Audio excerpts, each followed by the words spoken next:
Baik, Assalamualaikum warahmatullahi wabarakatuh. Alhamdulillah, alhamdulillahirabbil alamin.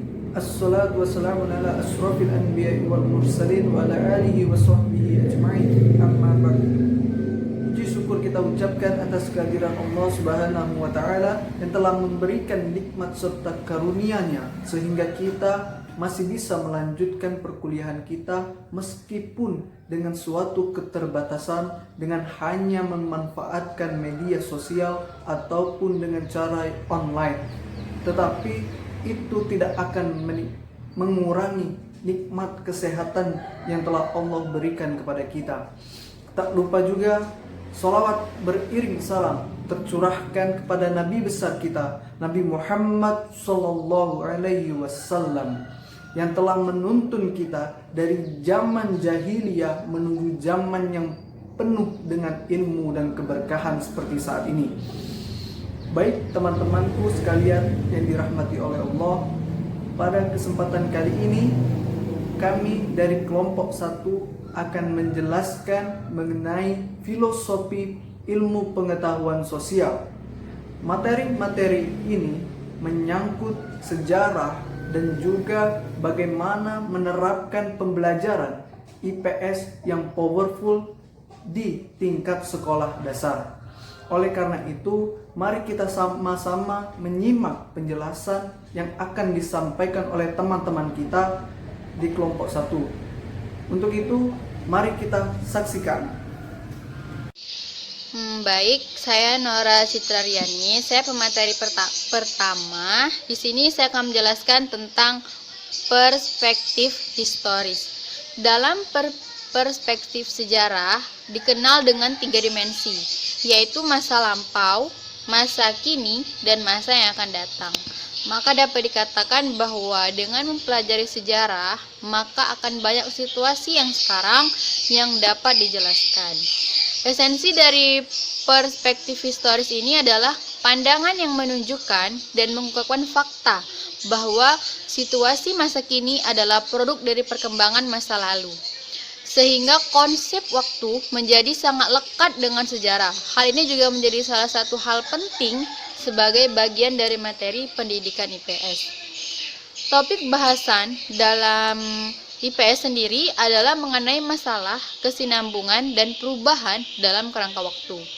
Topik IPS ini menempatkan siswa untuk memahami peristiwa dalam perspektif waktu. Ketika IPS membahas mengenai perubahan pola kehidupan masyarakat, maka sejarah mengambil peran dalam menjelaskan latar belakang dan perubahan pola sesuai dengan urutan waktunya. Sehingga dapat disimpulkan bahwasannya IPS dan sejarah memiliki hubungan yang sangat erat satu dengan yang lain. Sejarah menyediakan fakta, konsep, generalisasi atau teori kepada IPS untuk digunakan sebagai materi dalam pembelajaran IPS. Dan bahan yang sudah ada dalam sejarah kemudian diramu, dipilih, dan dipadukan dengan bahan dari ilmu sosial dalam pembelajaran IPS. Demikian, terima kasih. Assalamualaikum warahmatullahi wabarakatuh. Perkenalkan, saya Hani Nur Aini. Di sini saya akan melanjutkan pembahasan materi dari saudari Nora, yaitu bagian B, perkembangan definisi dan tujuan ilmu pengetahuan IPS. Ilmu pengetahuan sosial merupakan terjemahan dari social studies yang merupakan ilmu-ilmu sosial yang disederhanakan untuk tujuan pendidikan yang meliputi aspek-aspek ilmu sejarah, geografi, ekonomi, antropologi, sosial, politik, dan ilmu filsafat yang dalam prakteknya dipilih untuk tujuan pembelajaran di sekolah maupun di perguruan tinggi. Rumusan tentang pengertian IPS telah banyak dikemukakan oleh para ahli IPS atau social studies. Adapun nama-namanya seperti Muljono Cokrodikardjo, Nu'man Sumantari, dan S. Nasution. Berikut pengertian dari Muljono Cokrodikardjo. Ia mengemukakan bahwa IPS adalah suatu ilmu, suatu perwujudan atau pendekatan dari interdisipliner dari ilmu sosial IPS merupakan integrasi dari berbagai ilmu sosial seperti sosiologi, psikolog, budaya, ekonomi, antropologi, ilmu politik, dan ekologi manusia yang diformulasikan untuk instruksional dengan materi dan tujuan yang telah disederhanakan agar mudah untuk dipelajari. Definisi perkembangan IPS sendiri dapat dilihat dari sejarahnya, yaitu di Indonesia untuk pertama kalinya konsep IPS itu masuk ke dalam dunia pendidikan itu pada tahun 1972 sampai 1973. Perkembangan pemikiran IPS yang terwujud dalam kurikulum itu sampai dasawarsa 1990-an. Assalamualaikum warahmatullahi wabarakatuh. Saya Indri Sunario Putri. Di sini saya akan menjelaskan tujuan dari ilmu pengetahuan sosial. Tujuan ilmu pengetahuan sosial menurut Supardi yaitu 1. Memberikan pengetahuan kepada siswa untuk menjadikannya warga negara yang baik dan sadar akan hak dan kewajibannya sebagai warga negara. Kedua, mengembangkan kemampuan berpikir kritis dan inquiry. Ketiga, melatih belajar mandiri melalui pembelajaran inovatif. Ketiga, mengembangkan kebiasaan, keterampilan, dan kecerdasan sosial.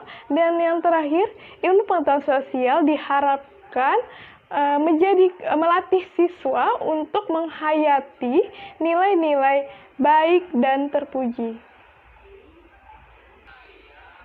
Selanjutnya, Trianto berpendapat IPS memiliki tujuan, yaitu mengembangkan potensi peserta didik, memiliki sikap mental positif, dan juga terampil dalam mengatasi masalah sosial yang terjadi. Selanjutnya, tujuan pendidikan pada tingkat sekolah menurut Muhammad Numan Somantri adalah 1. Menekankan tumbuhnya nilai kewarganegaraan, moral, ideologi, negara, dan agama. Kedua, menekankan pada isi dan metode berpikir ilmuwan sosial. Dan yang terakhir, menekankan reflective inquiry. Dapat disimpulkan bahwa dari pendapat 3 para ahli tadi, tujuan dari ilmu pengetahuan sosial ialah membentuk karakter siswa menjadi warga negara yang baik dan bertanggung jawab, serta dapat menumbuhkan perilaku berpikir sosial secara kritis dan inquiry, dan mampu mengembangkan keterampilan untuk mengatasi permasalahan sosial yang terjadi di lingkungan sekitar, baik untuk diri sendiri maupun masyarakat. Sekian dari penjelasan saya. Assalamualaikum warahmatullahi wabarakatuh. Assalamualaikum warahmatullahi wabarakatuh. Perkenalkan, nama saya Penny Violeta dari kelas PGMI 02 tahun 2019. Saya di sini akan memaparkan materi di bagian C, ilmu pendekatan sosial sebagai synthetic descriptive line versus pendekatan struktur ilmu. Dalam keseluruhan, tulisan Somantri yang dianalisis pemikiran tentang identitas akademik menempati porsi terbesar dari esensi atau pokok pikiran utama. Somantri terbesar akan membangun dan mengembangkan paradigma PIPS sebagai disiplin ilmu integrasi. Konsep PIPS sebagai synthetic descriptive line ini didapatkan Somantri dari pemikiran Welton dan Malan tahun 1987 sebagai antitesis dari analytic descriptive line. Dilihat dari aspek konten dan keduanya. Konsep synthetic descriptive line Welton dan Malan ini memiliki dasar pemikiran yang sama dengan apa yang disebut Westland pada tahun 1942 sebagai integration dalam konteks organisasi dan konteks PIPS. Perkenalkan, nama saya Pela Kurnia. Saya akan melanjutkan materi dari saudari Penny Violeta, Ya, langsung saja, konsep PIPS sebagai sintetik disiplin diadaptasi dari Wesley, Welton, dan Malan. Sumantri menegaskan bahwa konseptualisasi tersebut bukan hanya menyangkut konten bidang studi dan materi keguruan yang masing-masing terpisah, melainkan harus diwadahi oleh suatu disiplin ilmu atau ilmu baru yang mensintesiskan dua atau lebih disiplin ilmu sebagai sebuah konsep akademik. Nah, PIPS sebagai sintetik disiplin mulai digunakan pertama kali di dalam dua tulisan Sumantri tahun 1996. Yang pertama, konsolidasi disiplin ilmu pendidikan dan disiplin pendidikan bidang studi yang disajikan dalam pertemuan Ikatan Sarjana Pendidikan Indonesia di Medan. Dan yang kedua, strategi pengembangan pendidikan IPS dan mengantisipasi masa depan yang disajikan dalam seminar di IKIP Jakarta. Nah, karakter PIPS sebagai sintetik disiplin ini dalam pemikiran Sumantri mampu memberikan landasan teoritis filosofi untuk mensintesiskan tiga tradisi paradigma IPS secara simultan. Yaitu yang pertama, pendidikan kewarganegaraan yang menekankan pada pewarisan nilai, sikap, dan perilaku warga negara yang baik. Kedua, IES atau social skills yang menekankan pada pemahaman dan penguasaan konsep-konsep IES. Dan yang ketiga, perilaku kritis berpikir kritis relatif yang menekankan pada penguasaan bahan dan masalah yang terjadi dalam masyarakat secara reflektif. Nah, untuk membangun dan mengembangkan identitas atau jati diri PIPS sebagai disiplin terintegrasi sintetik atau sintetik disiplin, tubuh pengetahuan PIPS secara teoritis filosofi perlu dikembangkan secara simultan dalam 4 status dan bobot akademik yakni sebagai advanced knowledge, middle studies, primary structure, dan pendidikan disiplin ilmu. Oke, mungkin itu saja yang dapat materi yang saya sampaikan. Selanjutnya akan disampaikan oleh saudara Fauzan. Assalamualaikum warahmatullahi wabarakatuh. Saya Amrun Hakim Al-Fauzan. Di sini saya akan menunjukkan materi tentang visi pelajaran pengertian ruang lingkup IPS yang powerful. Ilmu sosial sangat bersifat teoritis, terkadang tidak mau kompromi dengan kenyataan dan strukturalnya bersifat kaku. Hal ini menyebabkan ilmu sosial yang berdiri sendiri kurang fleksibel untuk dipakai untuk menghadapi masalah-masalah yang terlibat dalam bermasyarakat. IPS bukan ilmu atau disiplin ilmu yang fleksibel, tetapi IPS merupakan ilmu terapan yang dilakukan oleh sekolah-sekolah untuk mengembangkan kepekaan anak terhadap sosialnya di sekitar mereka atau di sekitar masyarakat. Pembelajaran juga menuntut siswa lebih aktif dalam beraktivitas, sehingga siswa dapat membangun pengetahuannya secara mandiri dan mengembangkan kreativitasnya secara individu masing-masing. Dalam perspektif ini, siswa tidak dituntut untuk belajar secara pasif, tetapi siswa dituntut untuk lebih aktif dalam melakukan aktivitas yang relevan agar mendapat pengalaman seperti meneliti, bertanya, dan berkarya.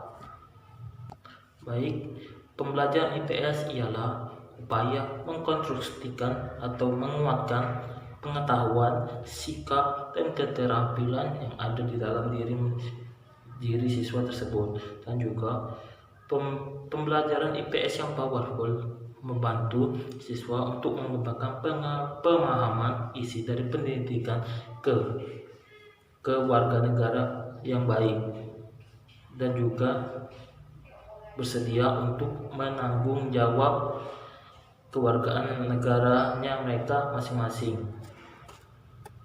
Itulah yang dapat saya sampaikan.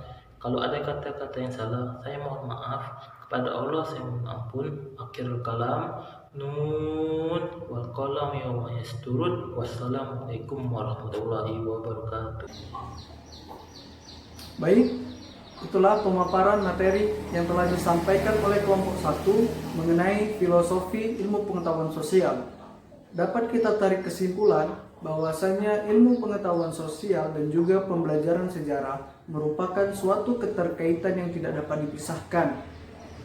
Sejarah menyediakan fakta, konsep, serta generalisasi kepada IPS untuk dijadikan materi dalam pembelajarannya. Dalam perspektif sejarah dikenal dengan istilah 3 dimensi, yaitu masa lampau, masa sekarang, serta masa yang akan datang. Dengan mempelajari sejarah, banyak kejadian ataupun situasi sekarang yang dapat kita jelaskan dengan ilmu dan pengetahuan. Adanya pelajaran IPS di sekolah memiliki beberapa tujuan. Salah satunya adalah mengajarkan siswa bagaimana caranya menjadi warga negara yang baik, serta menyadarkan siswa bahwasannya mereka itu adalah makhluk ciptaan Tuhan yang Maha Esa, serta makhluk sosial yang memerlukan makhluk lainnya dalam menjalani kehidupan berbangsa, bernegara, beragama, dan lain sebagainya. Tujuan-tujuan ini tidak dapat diwujudkan apabila dilakukan dengan cara-cara yang biasa. Perlunya model pembelajar IPS yang powerful di sekolah tak lain untuk mewujudkan tujuan-tujuan dari pembelajaran IPS itu sendiri.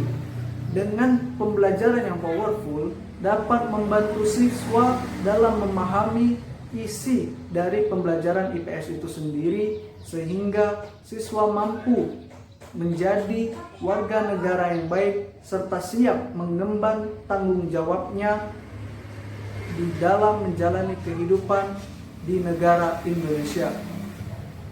Mungkin itu saja yang dapat kami sampaikan kepada teman-teman sekalian. Apabila ada kekurangan ataupun kesalahan, kami mohon maaf, dan kepada Allah marilah kita sama-sama memohon ampun. Apabila ada pertanyaan mengenai materi kami, silakan teman-teman tanyakan di forum diskusi.